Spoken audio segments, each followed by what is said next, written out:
ആ ദരിദ്രവാസി പപ്പനെ കാണുന്നില്ലല്ലോ. പോയിട്ടൊരു കാര്യം ഉണ്ടായിരുന്നു. ഇങ്ങനെ ബുദ്ധിമുട്ടേണ്ട വല്ല കാര്യം ഉണ്ടായിരുന്നോ? പപ്പനെ കൂടെ ജീപ്പിൽ കയറ്റിയാ പോരായിരുന്നോ? അല്ല, ശിക്ഷയായി. അവനെ കൂടെ കയറ്റിയിരുന്നെങ്കിൽ നമുക്ക് വല്ലതും മിണ്ടാനൊക്കോ? അവനിങ്ങനെ ചെവിയും കുറിപ്പിച്ചിരിക്കില്ലേ? അല്ലെങ്കിൽ തന്നെ ഹെൽത്ത് സെന്ററിന്റെ താക്കോൽ ഹെൽപ്പറുടെ കയ്യിലാണെന്ന് ഞാൻ അറിഞ്ഞു.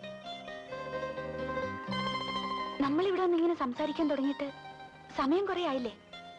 ആളുകൾക്ക് വല്ല സംശയം തോന്നിയേക്കും. ആ, സംശയമുള്ളവർ വരട്ടെ, സംശയം തീർത്ത് വിട്ടേക്കാം. എന്താ?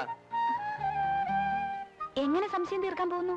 ആ, നിങ്ങൾ വെറുതെ സംശയിച്ച് ശരീരം ക്ഷീണിപ്പിക്കണ്ട. ഞാനും ലീലാമ്മയും തമ്മിൽ സ്നേഹമാണ്. ഞങ്ങൾ വിവാഹം ചെയ്യാൻ തീരുമാനിച്ചിരിക്കുകയാണെന്ന്. എന്താ, പോരെ? ധാരാളം. അയ്യോ, ദേ അച്ഛൻ വരുന്നു. കുഴഞ്ഞു. എന്താ ഇവിടെ നിൽക്കുന്നതെന്ന് ചോദിച്ചാൽ അച്ഛനോടൊന്ന് പറയും. എന്നോട് ചോദിക്കില്ല, ഇത് എന്റെ ജോലി സ്ഥലമല്ലേ. അത് മനസ്സിലായി. എന്നോട് ചോദിച്ചാൽ ഞാൻ എന്ത് പറയും? അച്ഛൻ നടക്കാൻ ഇറങ്ങിയതായിരിക്കും. അല്ല, ചിലരെയൊക്കെ കാണാനുണ്ട്. ഇവിടെ നടന്നല്ലേ പോകാൻ പറ്റൂ. ഞാനിങ്ങനെ എസ്റ്റേറ്റിൽ പോയി വരുമ്പോ ലീലാമ്മ സിസ്റ്റർ ഒറ്റയ്ക്ക് ഇവിടെ. ബാക്കി പറയണ്ട. കാരണം കള്ളം പറയുന്നതും പറയാൻ പ്രേരിപ്പിക്കുന്നതും ഒരുപോലെ പാവമാണ്. സണ്ണിയെ കൊണ്ട് ഞാൻ കള്ളം പറയിക്കില്ല. അയ്യോ അച്ഛോ, ഞാൻ വീണ്ടും എന്റെ പുറത്ത് പാപം കെട്ടിവെക്കാതിരിക്കൂ സണ്ണി. അമ്മയ്ക്കും സഹോദരിക്കൊക്കെ സുഖമല്ലേ? അസുഖമൊന്നുമില്ല. പള്ളി വരുമ്പം കാണാറുണ്ട്. വിശേഷങ്ങളൊന്നും ചോദിക്കാൻ സമയം കിട്ടാറില്ല. ആലീസ് എന്നല്ലേ സഹോദരിയുടെ പേര്? അതെ അച്ഛോ. എന്ത് ചെയ്യുന്നു? പഠിപ്പ് തീരുന്നതിന് മുമ്പ് നാട്ടിൽ നിന്ന് പോരേണ്ടി വന്നു.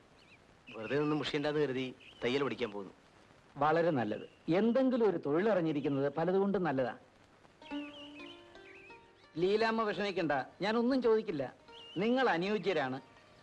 നിങ്ങൾ തമ്മിൽ എന്തെങ്കിലുമൊക്കെ സംസാരിച്ചോണ്ട് നിൽക്കുക, ഇല്ലെങ്കിൽ മുഷിയും. ഞാൻ വരട്ടെ. അച്ഛൻ നമ്മുടെ കാര്യം എങ്ങനെ അറിഞ്ഞിട്ടുണ്ടെന്ന് തോന്നുന്നു. വല്ലാത്തൊരു അച്ഛൻ തന്നെ.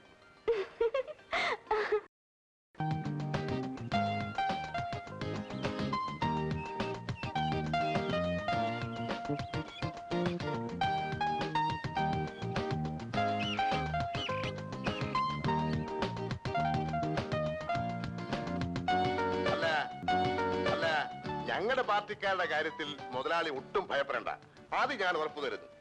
പക്ഷേ ഇടതുപക്ഷക്കാരെ സൂക്ഷിക്കണം. അവരിങ്ങനെ എപ്പോഴും കേന്ദ്രത്തിലേക്ക് പരാതി വയ്ക്കാൻ തുടങ്ങിയാൽ പേരിനെങ്കിലും ഒന്ന് അന്വേഷിക്കാൻ പറ്റുമോ? അതുകൊണ്ട് ഞാനിപ്പോ എന്ത് ചെയ്യണമെന്നാ വട്ടപ്പറ പറയുന്നേ? എല്ലാ കാര്യത്തിലും മുതലാളി കുറച്ചുകൂടി ഒന്ന് ശ്രദ്ധിക്കണം. കെട്ടിക്കഴിഞ്ഞിട്ട് നമ്മൾ അഴിക്കാതെ നടക്കുന്നതിൽ ഭേദം കെട്ട് വീഴാതെ സൂക്ഷിക്കുന്നതല്ലേ. ഈ കാര്യം മുതലാളിയോടൊന്ന് പറയാനായിട്ടാ ഞാനിപ്പോ ഇങ്ങോട്ട് ഇറങ്ങിയത്. നിങ്ങൾ നിങ്ങളുടെ കാര്യം നോക്കണം വട്ടപ്പാറേ. നിങ്ങളുടെ കേന്ദ്രം വന്നാലും സ്റ്റേറ്റ് വന്നാലും മത്തായിമാർക്കിട്ട് ഒരു ചുക്കും ചെയ്യാൻ പറ്റില്ല. ഞങ്ങളെ കെട്ടാൻ വരുന്നവരെ കെട്ടാനുള്ള പണി ഞങ്ങൾക്കറിയാം. തൽക്കാലം പോയട്ടെ, എനിക്ക് വേറെ ജോലിയുണ്ട്. ഒരു ചെറിയ പ്രശ്നങ്ങളുണ്ട് മുതലാളി. എന്താ, വല്ല കല്യാണമോ മറ്റോ ആയിരിക്കും? അയ്യോ, അതൊന്നുമല്ല. ഇത് ബഹുജനങ്ങളുടെ പ്രശ്നമാണ്. മുതലാളി ദയാപൂർവ്വം ഒന്ന് പരിഗണിക്കണം. ആ, പറയണം. നമ്മുടെ ബസ് കിളിപാരി വരെ പോകുന്നു എന്നാണ് ബോർഡ് വെച്ചിരിക്കുന്നത്. അവിടം വരെയുള്ള ചാർജ് വാങ്ങുന്നുണ്ട്. പക്ഷേ കിളിപാടി വരെ പോകുന്നില്ല. അതുകൊണ്ട് ബസ് കിളിപാടി വരെ പോകാൻ ഏർപ്പാട് ചെയ്യണം. ഇതല്ലേ പ്രശ്നം? അതെ, അത്രേ ഉള്ളൂ. ബഹുജനങ്ങളുടെ ഒരു അപേക്ഷയാണ്. ആരുടെ അപേക്ഷയാണെങ്കിൽ ഞാൻ തള്ളിയിരിക്കുന്നു. കിളിവാടിയിലേക്കുള്ള തല്ലിപ്പൊളി റോഡിലൂടെ ബസ് വിടാൻ എനിക്ക് മനസ്സില്ല. എന്റെ ബസിന്റെ ടയറും പ്ലേറ്റും പോയാൽ രൂപ പോകുന്ന എന്റേതാ. അങ്ങനെയാണെങ്കിൽ ഒരു കാര്യം ചെയ്തേക്കണം മുതലാളി. കിളിപാടി വരെ ബസ് വിടണ്ട. ബസ് പോകുന്നിടം വരെയുള്ള ചാർജ് മേടിച്ചാൽ മതി. പ്രശ്നം തീർന്നല്ലേ? ബഹുജനങ്ങളുടെ പ്രശ്നം തീരും. പക്ഷെ നേതാക്കന്മാരായ നിങ്ങളുടെയൊക്കെ പ്രശ്നം കുഴയും. പാർട്ടിക്കെന്നും തെരഞ്ഞെടുപ്പിനും എന്നൊക്കെ പറഞ്ഞു വരുമ്പോഴേ വാരിക്കോരി തരുന്നത് ഇങ്ങനെയൊക്കെ ഉണ്ടാക്കിട്ടാ. പോയി പണി നോക്കണം. ബഹുജനങ്ങൾ അവരുടെ കാര്യം നോക്കിക്കോളും. നിങ്ങൾ നിങ്ങളുടെ കാര്യം നോക്കണം. ഉദാരമായി സംഭാവനയാണ് സാർ. ഒട്ടും മടിക്കേണ്ട കാര്യമില്ല. ആറാട്ടിന് കൊണ്ടുവന്ന ഒരു ആന 7 പേരെ കുത്തിക്കൊന്നു സാർ. എത്ര പേരെ? 7 പേരെ. 7 കുടുംബങ്ങളിലും കൂടി 756 മനുഷ്യ ജീവിതങ്ങളെ പട്ടിണിയിൽ നിന്ന് രക്ഷിക്കുന്നതിന് വേണ്ടി ഉദാരമായി സംഭാവനയാണ് സാർ. നിർത്ത്. ഞാനൊരു സംശയം ചോദിക്കട്ടെ. ഈ 7 പേരിൽ ഒരാള് പോലും ഇൻഷൂർ ചെയ്തിരുന്നില്ലേ? അയ്യോ, ഇല്ലല്ലോ സാർ. അതവർക്ക് അറിയില്ലായിരുന്നു. കഷ്ടം.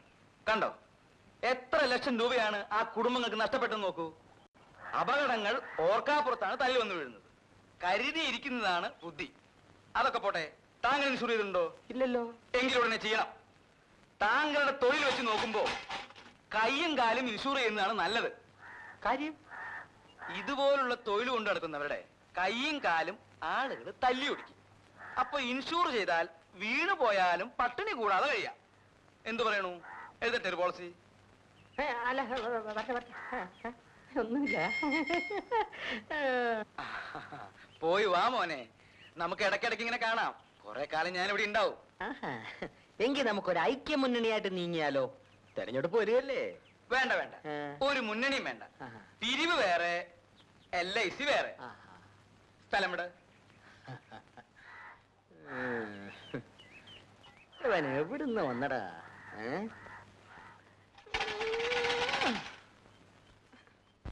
അതിരിക്കട്ടെ, ഇവിടെ തന്നെ വരാൻ നിങ്ങൾക്ക് എങ്ങനെ തോന്നി?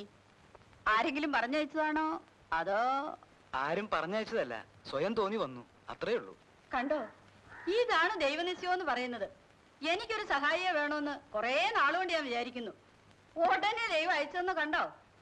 എന്ത് സഹായമാണ് നിനക്ക് വേണ്ടത്? നിനക്ക് സഹായത്തിന് ഞാനില്ലേ ചെകരെ ഇവിടെ? നിങ്ങളുടെ ഒരു സഹായം ഒന്നും വേണ്ടാതെ മനുഷ്യ അവിടെ. നിങ്ങൾക്ക് ചായക്കടപ്പണി വല്ലതും അറിയാവോ? ഞാനൊരു ഇൻഷുറൻസ് ഏജന്റ് ആണ്. ആയിക്കോട്ടെ, ചായക്കടപ്പണി ചെയ്യാമെങ്കിൽ നിങ്ങൾക്ക് ഇവിടെ താമസിക്കാം. ഇവിടെ വരുന്നവരെയൊക്കെ ഇൻഷുർ ചെയ്യുകയും ചെയ്യാം. സമ്മതാണോ? ഓ സമ്മത. ആ, എങ്കിൽ ഈ പെട്ടി എടുത്തകത്ത് വയ്ക്കൂ. അപ്പൊ എന്റെ പെട്ടിയോട് ജഗതേ. അതടുത്ത് പുറത്തോട്ട് വയ്ക്കും. ജഗതേ, ഇങ്ങോട്ട് നീങ്ങുന്നേ, ബാ. ആ, ആദ്യമായിട്ട് ഇദ്ദേഹത്തെ ഒന്ന് ഇൻഷുർ ചെയ്യുന്നത് നല്ലതാണെന്ന് തോന്നുന്നു. പണം കിട്ടും. കിട്ടുവോ? പിന്നെ ഭാഗ്യം, ഭാഗ്യം. പറഞ്ഞു തരുന്നില്ല, ഭാഗ്യം. കണ്ട, ഭാഗ്യം നിങ്ങളെ വിളിക്കുന്നു. കേരള തൊടണ്ടേ, കർണാടക തൊടണ്ടേ, ആന്ധ്ര തൊടണ്ടേ, തമിഴ്നാട് തൊണ്ടടേ.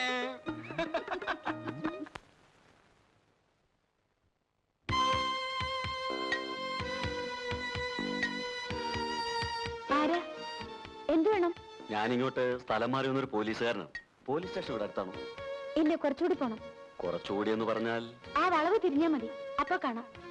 അബദ്ധമായിപ്പോയി. ആ ജീപ്പിൽ തന്നെ പോകാമായിരുന്നു. ഞാനൊരു ടാക്സി ജീപ്പിലാണ് വന്നത്. ഇനി ഈ പെട്ടിയും തൂക്കി പിടിച്ച് നടക്കണ്ടേ? ആ, ഈ പെട്ടി ഇവിടെ നിന്ന് വെച്ചോട്ടെ. പോലീസ് സ്റ്റേഷൻ കണ്ടുപിടിച്ചിട്ട് തിരിച്ചു വന്ന് എടുത്തോളാം. അത് വേണ്ട, നിങ്ങൾ തിരിച്ചു വരുമ്പോ ഞാനിവിടെ ഇല്ലെങ്കിലോ? മറ്റാരെങ്കിലും കാണാതിരിക്കുവോ? മറ്റാരും ഇവിടെ ഇല്ല. ഒരു അറ്റൻഡർ ഉണ്ടായിരുന്നു, അയാൾ വീട്ടിൽ പോയിരിക്കുക. ഇനി നാളെ വരൂ. സിസ്റ്റർ എവിടെയാ താമസിക്കുന്നത്? ഞാനിവിടെ തന്നെയാ താമസിക്കുന്നത്. പക്ഷെ എനിക്ക് വെളിയിലേക്കൊന്ന് പോണം. സിസ്റ്റർ പോയിക്കോളൂ, തിരിച്ചു വരുമ്പോൾ ഞാൻ വരാം. നേരത്തെ വരുന്നെങ്കിൽ ഞാൻ കാത്തിരിക്കാം. അതൊന്നും വേണ്ട, നിങ്ങൾ ഇതും കൊണ്ടങ്ങ് പോയേച്ചാ മതി. ഹാ, അങ്ങനെ പറയരുത് സിസ്റ്റർ. അല്പം മനുഷ്യത്വം കാണിച്ചുകൂടെ? ഞാനൊരു മനുഷ്യനല്ലേ? മനുഷ്യനാണെന്നുള്ളതിൽ സംശയമൊന്നുമില്ല. ഇയാൾ ആരാളില്ലാമേ? എനിക്കറിയില്ല. പോലീസുകാരനാണെന്ന് പറഞ്ഞ് കയറി വന്നിരിക്കുന്നു. പെട്ടി വെക്കണം പോലും. പെട്ടിയോ? പോലീസുകാരനെ പെട്ടി വെക്കുന്ന പോലീസ് സ്റ്റേഷനിലല്ലേ? ഹെൽത്ത് സെന്ററിലാണോ? ഒന്നിറങ്ങി പോണം മിസ്റ്റർ. പെട്ടി വെക്കാൻ കണ്ടൊരു സ്ഥലം. ഓ, ഇഷ്ടപ്പെട്ടില്ലായിരിക്കും. പിന്നെ പെരുത്ത് ഇഷ്ടമായി. ഇഷ്ടപ്പെട്ടോളും, താമസിയാതെ. ഓ, പേടിപ്പിക്കായിരിക്കും.